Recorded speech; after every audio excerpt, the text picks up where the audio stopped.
आज देखा जाए प्रतिशत, किसके बारे में? प्रतिशत के बारे में, जिसको इंग्लिश में परसेंटेज बोलते हैं। क्या बोलते हैं? परसेंटेज बोलते हैं। नहीं, प्रतिशत का मतलब होता है, प्रतिशत के साइन से ही समझ जाया जाता है कि प्रतिशत है। जैसे प्रतिशत का मतलब होता है, देखिए ये चिन्ह है प्रतिशत, इसी को प्रतिशत बोलते हैं। क्या बोलते हैं? प्रतिशत बोलते हैं। प्रतिशत का मान 100 होता है। आप सबको पता होगा प्रतिशत का मान 100 होता है। किसी भी संख्या को प्रतिशत में बदला जाता है। प्रतिशत का कहने का मतलब कि कोई भी इंसान, हम कहीं भी जॉब करता हो, चाहे कुछ भी करता हो, आपके पास काम किया और बोला कि मुझे कितना मुनाफा मुझे मिलेगा, तो उसने बोला कि मुझे 10% मुनाफा मिलेगा। कितने? 10%। तो 10% कहने का मतलब अर्थात कहने का मतलब कि जितना इनकम हुआ उसके 10% मिलेगा। तो उस कहने का मतलब ये हुआ कि जहां 100 रुपया मिलना है तो 100 रुपया में उस इंसान को कितने रुपया हुआ? 10 रुपया हुआ। कितने रुपया? 10 रुपया। वही प्रतिशत है। जैसे मुझे 20% इनकम आता है तो 20% का मतलब हुआ, 20% का मतलब हुआ कि 100 रुपया में मुझे 20 रुपया मिलेगा। यदि दिन भर में हमने 500 रुपया कमाया, दिन भर में हमने कितना, किसी से पूरा 4 ग्रुप है, 4 ग्रुप में 500 रुपया मिला, तो उसमें मुझे 10% मिलता है, मेरे दोस्त को 10% मिलता है।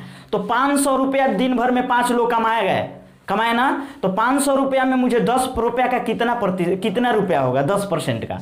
तो 500 का ऐसे लिखते हैं, मान लीजिए 500 का 10% निकालना हो, 2-4 कोई भी कमाया, ठीक ना, तो जितना दिन भर में कमाया गया उसका आपका 10%। तो इसका मतलब हुआ 500 का मीन्स होता है गुणा कर देते हैं और 10। ये प्रतिशत लगा है ना, ये प्रतिशत का मतलब होता है कि इसके बटा में क्या हो जाता है? 100 लिखते हैं। कोई भी नंबर हो और ये प्रतिशत में हो तो जब उसके बटे में 100 लिखा जाता है इस तरीका से, और ये कटाते हैं, इसको कटा दिए तो 10 × 50, ये आंसर हुआ। कहने का मतलब यहाँ आया कि 4-5 जो दोस्त थे, उसने एक दिन भर काम किया, दिन भर काम करने के बाद में उसमें एक दोस्त को कितना प्रतिशत मिला? 10%। तो 10% न मिला जी, लेकिन कितना रुपया कमाया? तो उसने 50 रुपया हासिल किया। यही प्रतिशत है। तो प्रतिशत निकालना होता है किसी भी, तो ये आ गया। अब चलते हैं, किसी को प्रतिशत में बदलना हो, क्या करना हो?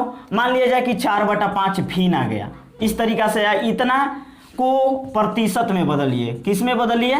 इतना को प्रतिशत में, प्रतिशत में बदलिए।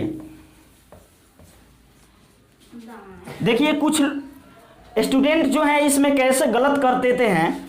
डायरेक्ट सब लोग जानते हैं कि किसी संख्या को प्रतिशत में बदलने के लिए उसमें 100 से गुणा कर दिया जाए।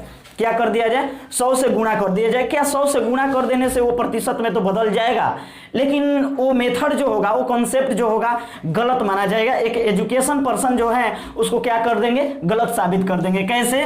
तो देखिए 4/5 है, इसको हमको प्रतिशत में बदलना है। हमने 100 से क्या कर दिया? गुणा तो कर दिया। क्या कर दिया? गुणा कर दिया ऐसे।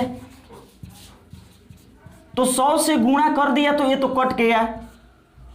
20 बार में 20 चौका 80, ये कितने? 80। अब यहाँ 80 हुआ और इसको लगा देता है इस तरीका से परसेंटेज, इस तरीका से प्रतिशत का चिन्ह लगा देता है। अरे कहाँ से भैया? बिन बादल के बारिश कहाँ से बरस गए?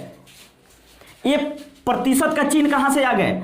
तो इसके लिए देखिए आप सब लोग समझेंगे कि जब भी कोई इस तरीका से भिन्न हो और उसको प्रतिशत में बदलना हो तो लिखा जाता है, इसके बटे में 100 लिखा जाता है। प्रतिशत का मतलब कि 100 लिखा जाएगा बटा में भी। यदि बटा में 100 नहीं लिखे तो इसको हम क्या करते हैं? इसको हम ऐसे करके यहाँ प्रतिशत लगा देते हैं। क्या लगा देते हैं? प्रतिशत लगा देते हैं, ताकि ये कट कर जो हासिल हो ना तो वो प्रतिशत में प्राप्त हो। इस तरीका से इसको लिखा जाता है, ठीक ना।